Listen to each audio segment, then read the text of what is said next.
அவர் ஏன் ராகுல் காந்தியை சந்திக்க மாட்டார்னு சொன்னா, அன்னைக்கு சொன்னதா இன்னைக்கு சொன்ன மோடியே சந்திக்க போயிருக்காரு. அது அரசு முறை பயணம் ஒன்று. அந்த அரசு முறை பயணத்துல ராகுல் காந்தியும் அன்னைக்கு சந்திச்சார்னா, அகில இந்திய ஊடகங்கள் மோடியை சந்தித்தார், ராகுல் காந்தி அவர்தான் பிரஸ் மீட்டே கொடுக்க மாட்டார். அதனால நம்ம தமிழ்நாட்டு ஊடகம் அப்படி பேசுவாங்க இப்படி பேசுவாங்கிற கவலை இல்லை. அகில இந்திய அளவில் அதனுடைய இம்பார்ட்டன் எப்படி ஆகும்னா, மோடியை சந்திச்சதுக்கான இம்பார்ட்டன் குறைக்கப்படும். கிட்டத்தட்ட அரசியல் சர்ச்சைகள்ல சிக்கிவிடக் கூடாது என்கிற நோக்கம் தான் அதுல இருந்திருக்கிறது. பட் அகில இந்திய அளவில் நம்ம தமிழகத்தினுடைய முதல்வர்கள் எப்பொழுதெல்லாம் டெல்லி செல்கிறார்களோ அப்பொழுதெல்லாம் ஊடகங்களை சந்திப்பது என்பது மரபு. பல மரபுகளை இவர்கள் உடைப்பதுதான் இவர்களின் மரபு. காங்கிரஸ் கட்சிக்கு ஆட்சி அதிகாரம் வேணும்.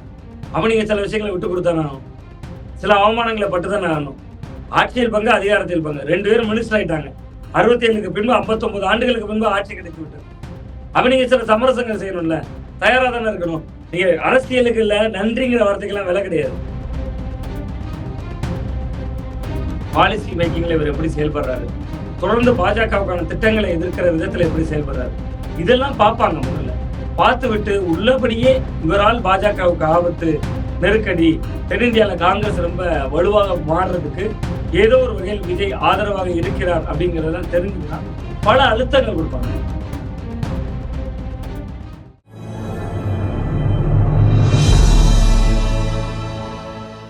தமிழ் நியூஸ் நேயர்களுக்கு வணக்கம். இன்றைய சிறப்பு நேர்காணலில் நம்மோடு இருந்திருப்பவர் மூத்த பத்திரிகையாளர், அரசியல் திறனாய்வாளர், மரியாதைக்குரிய திரு சுவாமிநாதன் சார். சார் வணக்கம். வணக்கம். தமிழக வெற்றி கழகத்திற்கும் காங்கிரஸிற்கும் ஒரு சற்று இடைவெளி ஏற்பட்டிருப்பதாக பல சம்பவங்களை மேற்கோள் காட்டி ஒரு கருத்து சொல்லப்படுது. குறிப்பாக இந்த டெல்லி விசிட்ல திரு விஜய் அவர்கள் ஏன் காங்கிரஸ் அலுவலகத்துக்கு போல, அமித்ஷாவும் சந்திக்க மறுத்தாரு என்பது போன்ற பல விஷயங்கள். அதே போல ராஜீவ்காந்தி அவர்களுடைய நினைவு தினத்துல கூட ஒரு பிளட்ஜ் எடுப்பாங்க, அதுவுமே காங்கிரஸ் கூட்டணி மந்திரி சபையில் இருக்கக்கூடிய தாவேகா அதை செய்யல அப்படிங்கிற விவகாரம். சதீசன் அவர்களுடைய அந்த பதவியேற்பு விழாவுக்கும் போகல, இப்படிப்பட்ட பல விஷயங்கள் சொல்லப்படுது. எப்படி நீங்க பாக்குறீங்க காங்கிரஸுக்கும் தாவேகாவுக்கும்? நான் பதில் சொல்லிடுறேன். இப்ப நீங்க கேட்ட 3 கேள்விகளுக்குமே பதில் சொல்றேன். ஒன்று, நான் இன்னைக்கு புதிய தலைமுறை நேரலையில இருந்தேன்.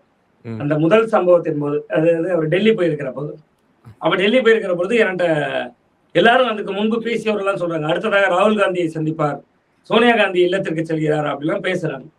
போனோ பைட்ல வரவங்க எல்லாரும் நண்பர்கள் சொல்றாங்க. அப்பொழுதே நான் பதிவு செய்தேன், இந்த பயணத்துல நிச்சயமா ராகுல் காந்தி வீட்டுக்கும் போக மாட்டார், ராகுல் காந்தியை சந்திக்க மாட்டாரு, சோனியா காந்தியை சந்திக்க மாட்டாருன்னு சொன்னேன். காரணம் என்னன்னு சொல்லிடுறேன். 1 இருக்கா பேர் சொல்றேன். நீங்க சொன்ன 3 இதுகளுக்கு புள்ளிகளுக்கு பேர் சொல்றேன். 1வது, அவர் ஏன் ராகுல் காந்தியை சந்திக்க மாட்டாருன்னு சொன்னா, அன்னைக்கு சொன்னதா இன்னைக்கு சொன்னேன், மோடியே சந்திக்க போயிருக்காரு. அது அரசு முறை பயணம் ஒன்று. அந்த அரசு முறை பயணத்துல ராகுல் காந்தியும் அன்னைக்கு சந்திச்சார்னா, அகில இந்திய ஊடகங்கள் மோடியை சந்தித்தார், ராகுல் காந்தி அவர்தான் பிரஸ் மீட்டே கொடுக்க மாட்டார். அதனால நம்ம தமிழ்நாட்டு ஊடகம் அப்படி பேசுவாங்க இப்படி பேசுவாங்கிற கவலை இல்லை.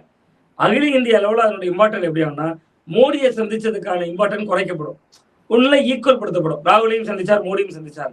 அப்படி வர்றப்ப இவங்களே கிட்டத்தட்ட என்ன நினைக்கிறாங்கன்னா, நெருக்கமா போகணும்னு நினைக்கிறாங்க. மத்திய அரசோட நெருக்கமா போனதான் நிதி வரும்னு நினைக்கிறாங்க. அப்ப நீ காலையில எங்க வர்ற, மத்தியானம் ராகுல் வீட்டுக்கும் போற, அப்ப நான் உன்னை எப்படி ஒரு இதா நடத்த முடியும் அப்படின்னு அவர்கள் நினைக்கலாம். நிதி சார்ந்த விஷயங்களை சிக்கலை ஏற்படுத்தலாம் அப்படின்னு பார்த்ததுனாலதான் அவர் அந்த பயணத்தை நான் அன்னைக்கே தெரிவித்தேன். அவர் பயணம் ரத்தாக இருக்க முன்பாக நான் இன்னைக்கு போக மாட்டாரு அப்படிங்கிறத சொல்லியிருந்தேன். 1. 2வது, மிக முக்கியமா இன்னொரு முக்கியமான விஷயம் என்னன்னா, நீங்க கேட்டீங்க கேரளாவுக்கு அவர் போகல அப்படின்னு. அந்த நேரத்துல அந்த ஆட்சிக்கு ஆதரவு கொடுத்த கட்சி காங்கிரஸ் கட்சி. 5 சட்டமன்ற உறுப்பினரோட ஆதரவு இருந்தது. கேரளால அந்த கட்சி யாரை வீழ்த்தி இருக்கு? மார்க்சிஸ்ட் கம்யூனிஸ்ட் கட்சியை வீழ்த்தி இருக்கு. நீங்க அந்த மார்க்சிஸ்ட் கம்யூனிஸ்ட் கட்சியை வீழ்த்திய அந்த நாள்ல பதவியேற்கலாங்கல்ல, அதற்கும் பின்புதான் கிட்டத்தட்ட இவங்களுடைய ஃப்ளோர் டெஸ்ட்ல கம்யூனிஸ்ட்காரங்க ஆதரவு கொடுக்கணும். அப்ப நீங்க மார்க்சிஸ்ட் கம்யூனிஸ்ட் கட்சியை வீழ்த்தி, அதுவும் உங்களோட கூட்டணியில தானே இருக்கு, சிபிஎம்மும் உங்களோட கூட்டணியில தானே இருக்கு. அந்த கூட்டணியை வீழ்த்திய இடத்துல இவர் போய் காங்கிரஸ் கட்சியினுடைய பதவியேற்பு விழாவில் இருந்தார்னா அது எப்படி அங்க புரிந்து கொள்ளப்படும்? இடதுசாரிகளுக்கு எதிரானவர்னு கேரளா அரசியல நம்ம பார்க்கணும், அந்த இடத்துல புரிந்து கொள்ளப்படும். அதனால அவர் அதை தவிர்த்திருக்கிறார் அப்படின்னு தான் பாக்குறேன். 3வது, நீங்க கேட்டது மாதிரி ராகுல் காந்தியை சந்திக்கல, சோனியா காந்தியை சந்திக்கல அப்படிங்கிறது ஒரு இடத்துல நீங்க விஜய் அவர்களை நிறைய பேர் அண்டர் எஸ்டிமேட் பண்றாங்கிறேன். அது ஏன்னு சொல்லிடுறேன். நீங்க ஒருவேளை ராகுல் காந்தியை சந்திச்சுட்டு இருந்தாரு, சோனியா காந்தியை சந்திச்சுட்டு இருந்தாருன்னா மேகதாதுல பிரச்சனை இருக்குங்க, நீங்க கூட்டணி கட்சியில தானே இருக்கீங்க, அவங்க ஆதரவுல தானே இந்த ஆட்சி இருந்தது. ராகுல் காந்தி தான் உங்களோட நட்புல இருக்காரு, உங்க பதவியேற்புக்கு வர்றாரு. நீங்க கர்நாடகால மேகதாது அணையை கட்டக்கூடாது, சிவகுமாருக்கு ஸ்ட்ரிக்டா கண்டிஷன் போடுங்கன்னு தளபதி அப்படி முகத்தை காட்டி கண்கள்லாம் சிவக்க சொல்லிட்டாரு அப்படின்னு மீம்ஸ் போட்டீங்கன்னா, அப்படின்னு 4 பேர் சொல்லிட்டாங்கன்னா அதையும் தவிர்த்திருக்கிறார். கிட்டத்தட்ட அரசியல் சர்ச்சைகள்ல சிக்கிவிடக் கூடாது என்கிற நோக்கம் தான் அதுல இருந்திருக்கிறது. பட் அகில இந்திய அளவில் நம்ம தமிழகத்தினுடைய முதல்வர்கள் எப்பொழுதெல்லாம் டெல்லி செல்கிறார்களோ அப்பொழுதெல்லாம் ஊடகங்களை சந்திப்பது என்பது மரபு. பல மரபுகளை இவர்கள் உடைப்பதுதான் இவர்களின் மரபு. அந்த அடிப்படையில் நம்ம இதை பார்க்க வேண்டியது. திரு மு க ஸ்டாலின் அவர்கள் அவர்களோடு ஒப்பிட்டு ஒரு சொல்றாங்க, அவர் எப்பெல்லாம் டெல்லி பயணம் சென்றாரோ அன்று மாலையோ அல்லது மறுநாளோ ராகுல் காந்தியையும் சோனியா காந்தி அம்மையாரையும் சந்திச்சுட்டு தான் வருவாரு. ஆனா இவர் பாருங்க அதை நேர்முரணா செஞ்சு உங்களுக்கு யாரு உங்களுக்கு ஒரு செக்யூரான ஒரு கூட்டாளியா இருந்திருக்காங்க கடந்த காலத்துல? திமுக ஒரு ஸ்ட்ராங்கான கொள்கை வலுவோடு இருந்த கூட்டணி. இப்போ விஜய பாருங்க, முதல் சந்திப்பிலே எப்படி உங்களை வந்து ஒரு ஆக்குறாரு அப்படிங்கிற மாதிரி சொன்னாங்க. இது எப்படி பாக்குறது? இல்ல, அது உண்மைதானுங்க. திமுக வந்து தொடர்ச்சியாக இவர்களோடு கொள்கை ரீதியான பிடிப்போட தான் திமுக இருந்தாங்க. பட் இங்க பிரச்சனை என்னன்னா, அதையெல்லாம் விட கிட்டத்தட்ட விஜய் அவர்கள் இப்படித்தான் இயங்குவார். நீங்க காங்கிரஸ் கட்சிக்கு ஆட்சி அதிகாரம் வேணும், அவன் நீங்க சில விஷயங்களை விட்டு கொடுத்தானே ஆகணும், சில அவமானங்களை பட்டுதானே ஆகணும். ஆட்சியில் பங்கு, அதிகாரத்தில் பங்கு. 2 பேரும் மினிஸ்டர் ஆயிட்டாங்க. 67க்கு பின்பு 59 ஆண்டுகளுக்கு பின்பு ஆட்சி கிடைத்து விட்டது. அப்ப நீங்க சில சமரசங்கள் செய்யணும்ல, தயாரா தானே இருக்கணும். நீங்க திமுக தான் முக்கியங்க. அவங்க பாருங்க, பிக் பிரதர் சொன்னாங்களே, மு க ஸ்டாலின் போய் சொன்னாரு 2019 முதல்ல ராகுல் காந்தியை பிரதமர்னு சொன்னது அவரு தான், பிரதமர் வேட்பாளர். நீங்க அரசியலுக்கு இல்ல நன்றிங்கிற வார்த்தைக்கெல்லாம் விலை கிடையாது. அரசியல்ல போய் நன்றி பார்க்க முடியாது. அரசியல்ல நிகழ்நேரம் யாருக்கு என்ன நன்மை, என்ன லாபம்.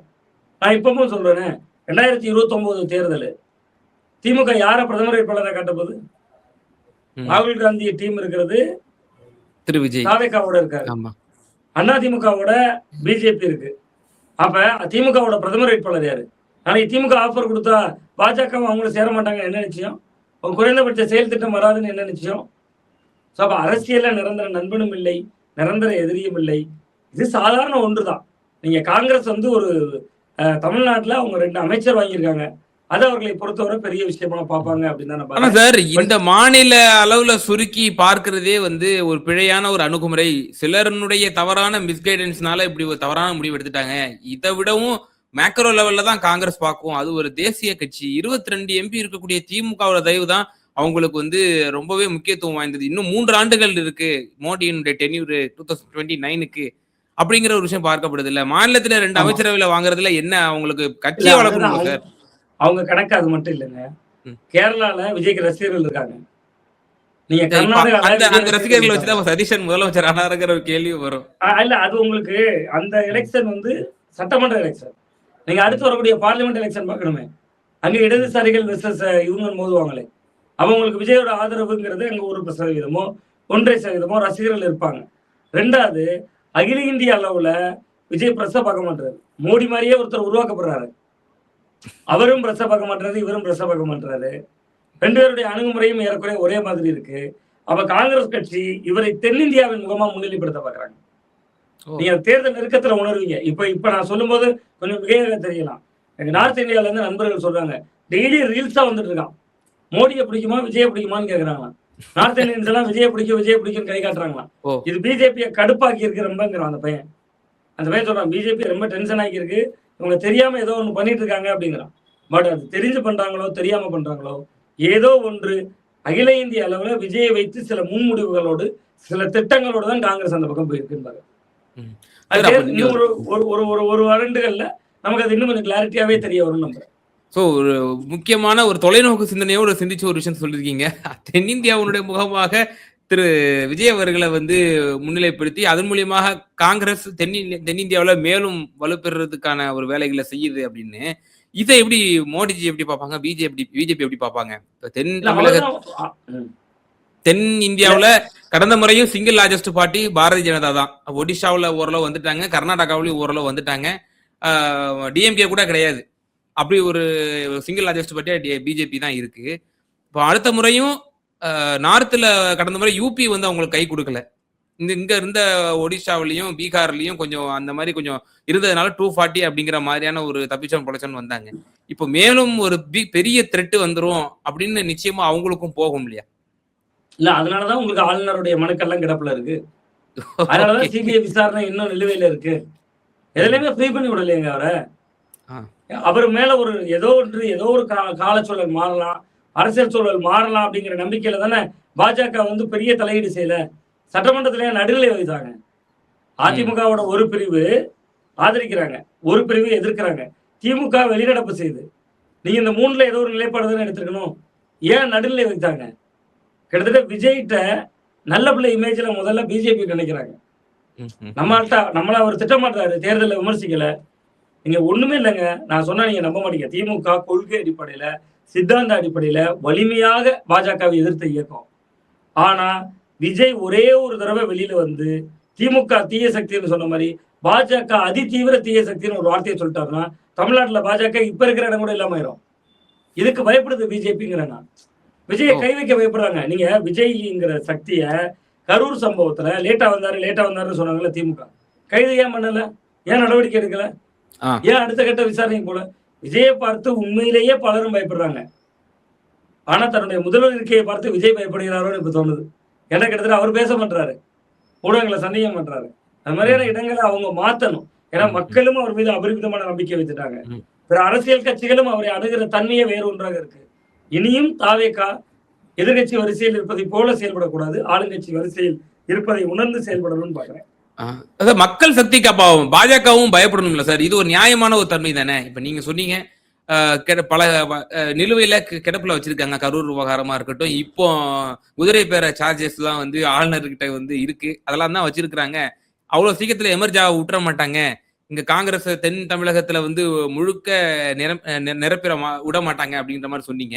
அப்ப மக்கள் சக்திக்கு அப்ப நிச்சயமா அப்ப இப்படிதான் ஆகணும். இப்ப பாஜக ஒரு வேலையை நம்ம விஜய் மேல கை வச்சுட்டோம், அடுத்து நம்ம ஏதாவது நெருக்கடி கொடுக்குறோம் அப்படின்னா தேர்தல் சமயத்துல நமக்கு வந்து அது ஒரு பெரிய பின்னடைவு தந்துடலாம். நம்ம எது நம்ம லாபம் நம்ம வந்து அவர் மீது நம்ம அதிகார செலுத்துறோமோ அதையே நமக்கு தேர்தல் முடிவுகள்ல பெரிய பேக்ஃபயர் ஆயிடலாம் அப்படிங்கிற ஒரு எண்ணமும் பாஜகவுக்கு வரும்ல. ஆமா, அது என்ன பண்ணுவாங்கன்னா அவங்க கிட்டத்தட்ட அதுதான் நான் சொல்றேன். இவருடைய செயல்பாடு பாலிசி மேக்கிங்ல இவர் எப்படி செயல்படுறாரு, தொடர்ந்து பாஜகவுக்கான திட்டங்களை எதிர்க்கிற விதத்துல எப்படி செயல்படுறாரு, இதெல்லாம் பார்ப்பாங்க. முதல்ல பார்த்து விட்டு உள்ளபடியே இவரால் பாஜகவுக்கு ஆபத்து, நெருக்கடி, தென்னிந்தியாவில் காங்கிரஸ் ரொம்ப வலுவாக மாறுறதுக்கு ஏதோ ஒரு வகையில் விஜய் ஆதரவாக இருக்கிறார் அப்படிங்கிறதெல்லாம் தெரிஞ்சதுன்னா பல அழுத்தங்கள் கொடுப்பாங்க. நீங்க எடுத்த உடனே வந்து தடலடி அடிக்கிறதுனா அந்த அடி அடிக்கிறது இல்லை, நிதியை நிறுத்துவாங்க, மக்கள் கிட்ட உங்க மேல இருக்கக்கூடிய இமேஜை உடைப்பாங்க. வார் ரூம்லாம் அண்ணாமலை காலத்துல இருந்த வார் ரூம்லாம் என்னங்க, நம்ம விஜய்க்கு இன்னைக்கு இன்ஸ்டாகிராம், சோசியல் மீடியா அது இது நம்ம பேசிட்டு இருக்கோம். அண்ணாமலை பீரியட் வார் ரூம் நமக்கு தெரியுமே, எப்படி செயல்படுவாங்கன்னு தெரியுமே. திமுக எதிராக ஊழல் பேசி போட்டவங்களுக்கு தாவே காட்சியில் அது நடக்குது இது நடக்குதுன்னு கொளுத்தி போட தெரியாதா? நீங்க மக்கள் மத்தியில நீங்க இமேஜா உடைப்பாங்க. முதல்ல நீங்க இன்னைக்கு செங்கோட்டையன் போன்றவர்கள் போய் அமித்ஷாவை பார்த்தாங்க, ஓபிஎஸ் போய் பார்த்தாரு, ஓபிஎஸ் திமுகக்குள்ள போனாரு, செங்கோட்டையன் தாவேக்காக்குள்ள போனாரு. ஏன் எல்லாரையும் அதிமுக தக்க வைக்கல? ஒரு கட்சியை அடிக்கவும் தெரியும், ஒரு கட்சியை அணைக்கவும் தெரியும், ஒரு கூட்டணியை உருவாக்கவும் அவங்களுக்கு தெரியும். ஏன்னா அவங்க பவர்ல இருக்காங்க. அதனால வந்து தாவேக்காவை வெயிட் அண்ட் வாட்ச் தான். இப்ப நான் சொன்னேன், ஒரு 6 மாதங்கள் தான்.